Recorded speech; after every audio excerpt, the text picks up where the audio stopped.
പ്രിയപ്പെട്ടവരെ, ഇന്ന് ഞാൻ ചർച്ച ചെയ്യാൻ ഉദ്ദേശിക്കുന്ന വിഷയം ഒരു വ്യക്തി മരിച്ചതിന് തുല്യമാവുന്നത് എപ്പോഴാണ്, മരണപ്പെട്ടതിന് തുല്യമായി, ജീവിച്ചിരിക്കുമ്പോൾ തന്നെ മരിച്ചതിന് തുല്യമായി മാറും. ആ ഒരു വിഷയത്തെ കുറിച്ചിട്ടാണ്. ആദ്യമായിട്ട് അയാളുടെ ആരോഗ്യം നഷ്ടപ്പെടും. തിരിച്ചു വരാനാകാത്ത രീതിയിൽ ആരോഗ്യം നഷ്ടപ്പെട്ടു പോകും. ഇന്ന് പലതിനും ചികിത്സിച്ചു കഴിഞ്ഞാൽ മരുന്നുകളൊക്കെ ഉണ്ട്. ഇങ്ങനെ ചിലത് തിരിച്ചു വരാനാകാത്ത രീതിയിലാവും, ആരോഗ്യം നഷ്ടപ്പെട്ടു. അപ്പോൾ അയാൾ ജീവിച്ചിരിക്കുമ്പോൾ തന്നെ മരിച്ചതിന് തുല്യമാണ്.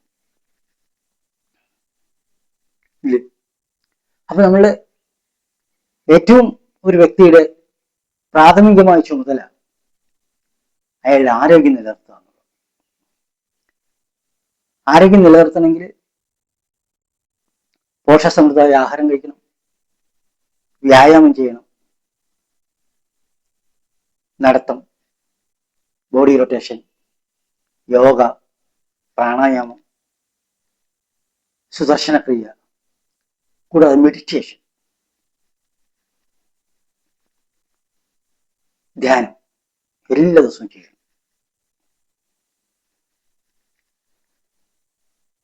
ഞാൻ സുദർശന ക്രിയ ചെയ്യണം പറയാൻ, പ്രാണായാമം പോലുള്ള കാര്യങ്ങൾ ചെയ്യാൻ പറയാൻ കാരണം നമ്മുടെ ശ്വാസകോശത്തിൽ 75 കോടിയുള്ള അറകളുണ്ട്. അതിൽ ഏകദേശം 25 കോടി അറകൾ മാത്രമേ നമ്മൾ ഉപയോഗിക്കുന്നുള്ളൂ. ബാക്കി 50 കോടി അറയാണ് ഫ്രീ ആയിട്ട് കിടക്കുന്നത്, ഉപയോഗിക്കാതെ. നമ്മളെ വീട്ടിൽ തന്നെ ഒരു മുറി ഒരു 50 കൊല്ലം പൂട്ടിയിട്ടാനുള്ള സ്ഥിതി എന്തായിരിക്കും? അതുകൊണ്ടാണ് നമ്മൾ ഇന്ന് പത്രത്തിലോ അല്ലെങ്കിൽ മീഡിയ ഒക്കെ പരിശോധിച്ചാൽ നമുക്ക് കാണാൻ സാധിക്കും, കൂടുതൽ ആൾക്കാർ ശ്വാസകോശ സംബന്ധമായ അസുഖത്താൽ മരിക്കും. അതുകൊണ്ടാണ് അത് ചെയ്യണം പറയുന്നത്. അതുപോലെ മെഡിറ്റേഷൻ ചെയ്യണം. അല്ലെങ്കിൽ നമ്മുടെ ചുറ്റുപാടുകളിൽ അടിമയും, വലിയ കാറ്, പിന്നെ വീട്,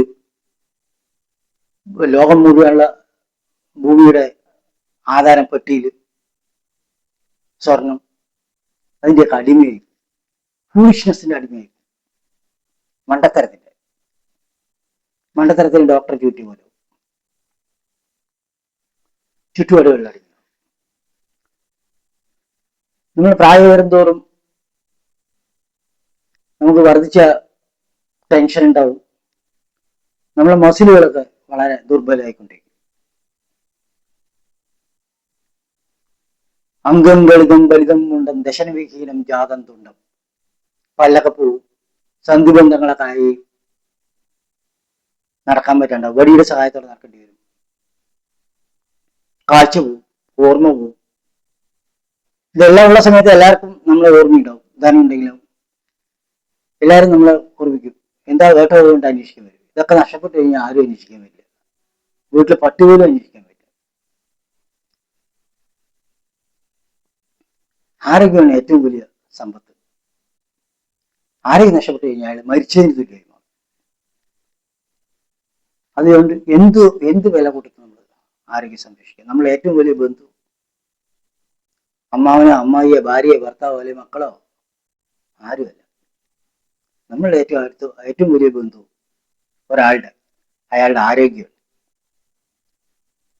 ആരോഗ്യമുള്ളവന് എല്ലാം ഉണ്ട്. ആരോഗ്യമുള്ളവന് പ്രതീക്ഷയുണ്ട്, പ്രതീക്ഷയുള്ളവന് എല്ലാം ഉണ്ട്. ആരോഗ്യം നഷ്ടപ്പെട്ടവന് ഒരു പ്രതീക്ഷയില്ല. അത് ഡെഡ് ബോഡി, മരിച്ചതിന് തുല്യം. ഡെഡ് ബോഡി പറഞ്ഞാൽ മരിച്ചതിന് തുല്യമായി മാറും. മനുഷ്യപിണ്ഡം, മാംസപിണ്ഡം, ഒരു വെറും മാംസപിണ്ഡമായി മാത്രമായി മാറും ശരീരം. അതുകൊണ്ട് ആരോഗ്യ സംരക്ഷണം. വീട്ടിലൊരിക്കലും ഈസിക്കാരിൽ കയറി ചാരി കസേര കയറിയിരിക്കുക, പിന്നെ കിടക്കുക, കിടന്നുകൊണ്ടേ ഇരിക്കുക. അപ്പോഴും ഒരിക്കലും ചെയ്യരുത്. വീട്ടിന് വെളിയിൽ ഇറങ്ങി നമ്മൾ കുറച്ച് സൂര്യപ്രകാശം കൊള്ളണം, പ്രകൃതി മനോഹരമായ സ്ഥലങ്ങളിലൂടെ നടക്കണം. ആരോഗ്യം നിലനിർത്താൻ നമുക്ക് ആഗ്രഹം ഉണ്ടെങ്കിൽ അതിന്റെ വഴികളൊക്കെ മുന്നിൽ തെളിഞ്ഞു വരും, എന്തൊക്കെ ചെയ്യണം. അപ്പൊ ആദ്യം ആരോഗ്യം സംരക്ഷിക്കുക. രണ്ടാമത്താണ് ഒരാളുടെ ശരീരം മരിച്ചതിന് തുല്യമായി മാറുന്നത്, ഒരാൾ മരിച്ചതിന് തുല്യമായി മാറുന്നത് ധനം ഇല്ലാതാകുമ്പോൾ. അത് ധർമ്മോത്തര് പറയുന്നുണ്ട് മഹാഭാരതത്തില്.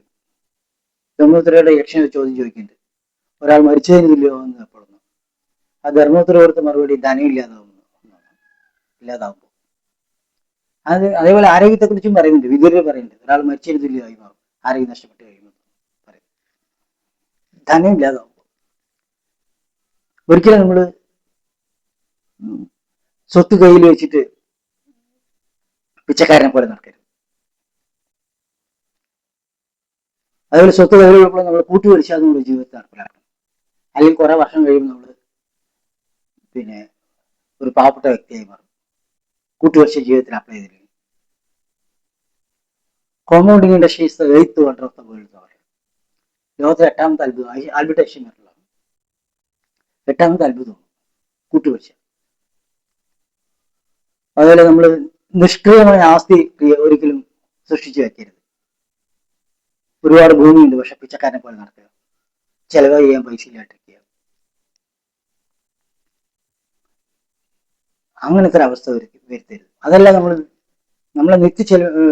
മാസം മാസമുള്ള ചെലവുകൾക്ക്, നിത്യ ചെലവുകൾക്ക് നമ്മൾ അത് വിട്ടിട്ടായാലും ഫിക്സഡ് ഡെപ്പോസിറ്റ് ഇട്ട് അതിന് പലിശ നമ്മൾ ഉപയോഗിക്കണം. അനന്തര തലമുറയ്ക്ക് വേണ്ടി നമ്മൾ ഒന്നും നേടി വെക്കേണ്ട ആവശ്യമില്ല. അങ്ങനെ നേടി വെച്ചതിന്റെ ദുരന്തര ഫലമാണ് ഇപ്പോൾ മദ്യത്തിനും മയക്കുമരുന്നിനും ഒരു സാംസ്കാരിക മൂല്യങ്ങളില്ലാത്ത ഒരു തലമുറ അവിടെ വളർന്നു വരാൻ കാരണം. അവർക്ക് കൈയും കാലുണ്ടല്ലോ, അവർ അധ്വാനിച്ചെല്ലാം ഉണ്ടാക്കി. ഇല്ലെങ്കിൽ ഓരോ ആരാധനാലയങ്ങളിലും ഇത് നടക്കണ്ടല്ലോ, മറ്റേ സദ്യകൾ നടക്കണ്ടല്ലോ, അന്നദാനം വേണ്ട, അവിടെ കഴിച്ച് ജീവിക്കട്ടെ, അവർക്ക് സ്വന്തം അധ്വാനിക്കാൻ കഴിയില്ല. നമ്മൾ കൂട്ടുപലിശ നമ്മുടെ ജീവിതത്തിൽ നടപ്പിലാക്കി, അല്ലെങ്കിൽ സമ്പത്ത് വരാനുള്ള വഴികൾ നമ്മൾ കണ്ടെത്തണം.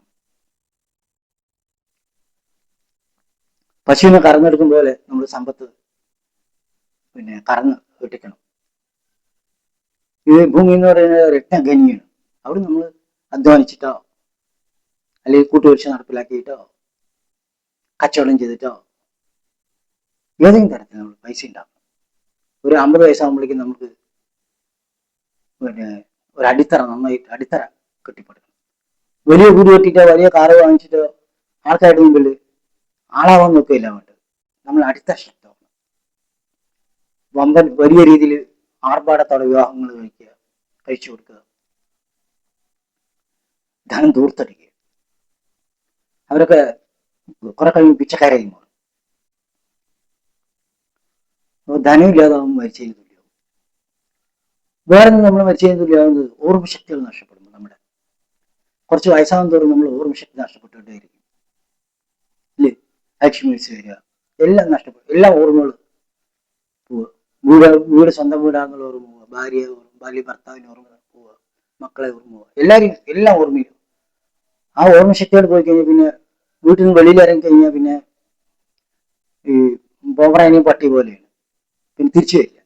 അല്ലെങ്കിൽ വേറെ എന്തെങ്കിലും നമ്മള് വിദേശങ്ങളിൽ ഓരോ പട്ടികളെ വളർത്തുമല്ലോ, അതേപോലെയാണ്. അത് വീട്ടിൽ വെളിക്ക് പോയി കഴിഞ്ഞാൽ പിന്നെ തിരിച്ചു വരില്ല, അതങ്ങനെ പോകും. അതേപോലെ പട്ടിക്ക് തുല്യവും ഓർമ്മശക്തി നഷ്ടപ്പെട്ടു. അപ്പൊ ഓർമ്മശക്തി നഷ്ടപ്പെടാതിരിക്കണമെങ്കിൽ നമ്മൾ നിരന്തരം പഠിച്ചുകൊണ്ടേയിരിക്കണം.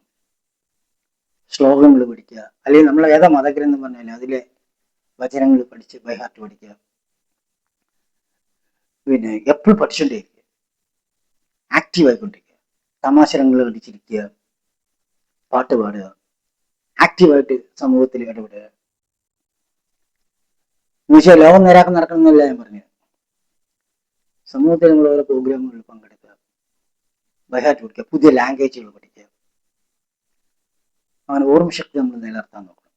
ഓർമ്മശക്തി നഷ്ടപ്പെട്ടാൽ നമ്മൾ മരിച്ചതിന് തുല്യമായി മാറും. വേറെ മരിച്ചതിന് തുല്യമാകുന്ന സ്വഭാവങ്ങൾ നഷ്ടപ്പെട്ടാൽ അത് മരിച്ചതിന് തുല്യമാകും. നമ്മളെ പ്രവർത്തിക്കുന്ന സ്വഭാവവും ഒരാളെ പ്രവർത്തിപ്പിക്കുന്ന അയാളുടെ സ്വഭാവവും. സ്വഭാവം 3 തരത്തിലുണ്ട്: സത്വഗുണം, രജോ ഗുണം, തമോ ഗുണം. സത്വഗുണം പറഞ്ഞാൽ നല്ല പ്രവൃത്തികൾ ചെയ്യുന്ന ആൾക്കാർ. രജോ ഗുണം പറഞ്ഞാൽ എപ്പോഴും ഇങ്ങനെ ഓടിക്കൊണ്ടിരിക്കും, എല്ലാം എൻ്റെ തലയിലാണ് വേണ്ടത്, ഇതേപോലെ ഓടിക്കൊണ്ടിരിക്കും, ജോലിയുടെ പിന്നാലെ ഓട്ടമായിരിക്കും. തമോ ഗുണം പറഞ്ഞാൽ മദ്യത്തിനും മയക്കുമരുന്നിനും അടിമയായി കൊട്ടേഷൻ സംഘത്തിന്റെ ആൾക്കാർ, കൊലപാതകം നടത്തുന്ന ആൾക്കാർ, അടിയും തല്ലും ബഹളമൊക്കെ ഉണ്ടാക്കുന്ന ആൾക്കാർ, അങ്ങനത്തെ ആൾക്കാരാണ്. തമോ ഗുണക്കാർ, മറ്റുള്ളവരെ കൊല്ലാൻ നടക്കുന്ന ആൾക്കാർ, ദ്രോഹിക്കുക, മറ്റുള്ളവരുടെ ഉപജീവന മാർഗം മുടക്കുന്നവര്, കൈക്കൂലി വായിക്കുന്നവര്, കൊള്ളക്കാര്, പിന്നെ ആമാശയത്തിന് വേണ്ടി ആദർശം പറയുന്നവര്, അതെല്ലാം തമോ ഗുണക്കാരൻ. അങ്ങനെ സത്വഗുണം, രജോഗുണം, തമോ ഗുണം. ഈ ലോകത്തിലെ എല്ലാ വ്യക്തികളും എല്ലാ ജീവികളും ഈ 3 ഗുണങ്ങളിൽ പെടുന്ന ആൾക്കാരാണ്. അപ്പൊ നമ്മൾ സ്വഭാവ ഗുണം നഷ്ടപ്പെട്ട് കഴിഞ്ഞാൽ, തമോ ഗുണത്തിന് അടിമയായി കഴിഞ്ഞാൽ മരിച്ചേരി തുല്യം തന്നെ. ഒന്നിൽ നമ്മൾ ആരെങ്കിലും ഒക്കെ കൊണ്ട് ജയിലിൽ പോയി കിടക്കും, അല്ലെങ്കിൽ നമ്മളെ ആരെങ്കിലും കൊല്ലും, നമ്മളെ പിന്നാലെ ആൾക്കാർ നടക്കുന്നുണ്ടാവും. വേറൊന്ന്, അഞ്ചാമത്തെ ഇത് മരിച്ചേരി തുല്യമാവുന്നത് ക്രോധത്തിന് അടിമയായ വ്യക്തി, ദേഷ്യത്തിന്. ക്രോധത്തിന് അടിമയായ വ്യക്തി നമുക്ക് മനസ്സിലാക്കാൻ എളുപ്പം സാധിക്കും. എല്ലാവരും കുറ്റം പറഞ്ഞുകൊണ്ടിരിക്കുക, പിന്നെ എരിപൊരി സഞ്ചാരമായിരിക്കും. എവിടെ പോയാലും അടിയും തല്ലും ബഹളവും അങ്ങനത്തെ സംഭവങ്ങളായിരിക്കും. എപ്പോഴും നെഗറ്റീവ് പറഞ്ഞുകൊണ്ടിരിക്കും. അതെല്ലാം ക്രോധത്തിന് നിഷേധമായി പറഞ്ഞുകൊണ്ടിരിക്കുക. ക്രോധത്തിന് അടിമയായ വ്യക്തിയാണ്. അതാണ് ഇന്ന് വീടുകളിലും പല സ്ഥലങ്ങളിലും അടിയും തല്ലും ബഹളവും വഴക്കും കൊലപാതകവും ഒക്കെ നടക്കുന്നത്. വീട് ഒരു ഭ്രാന്താലയമായി മാറുന്നു, അല്ലെങ്കിൽ സമൂഹം ഒരു ഭ്രാന്താലയമായി മാറുന്നത് ഈ ക്രോധത്തിന് അടിമയായ വ്യക്തികൾ കാരണം. അവർ മരിച്ചതിന് തുല്യമായിട്ടുള്ള ആൾക്കാരാണ്. ഒന്നുകിൽ അവർ ആരെയും കൊല്ലും, അല്ലെങ്കിൽ അവർ ആരെയും കൊല്ലും. ഇങ്ങനെ 5 തരത്തിലാണ് ഒരാൾ മരിച്ചതിന് തുല്യമായി മാറുന്നത്. ആരെങ്കിലും നഷ്ടപ്പെടുമ്പോൾ, ധനം നഷ്ടപ്പെടുമ്പോൾ, ഓർമ്മശക്തി നഷ്ടപ്പെടുമ്പോൾ, സ്വഭാവ ഗുണം നഷ്ടപ്പെടുമ്പോൾ, ക്രോധത്തിന് അടിമയാവും.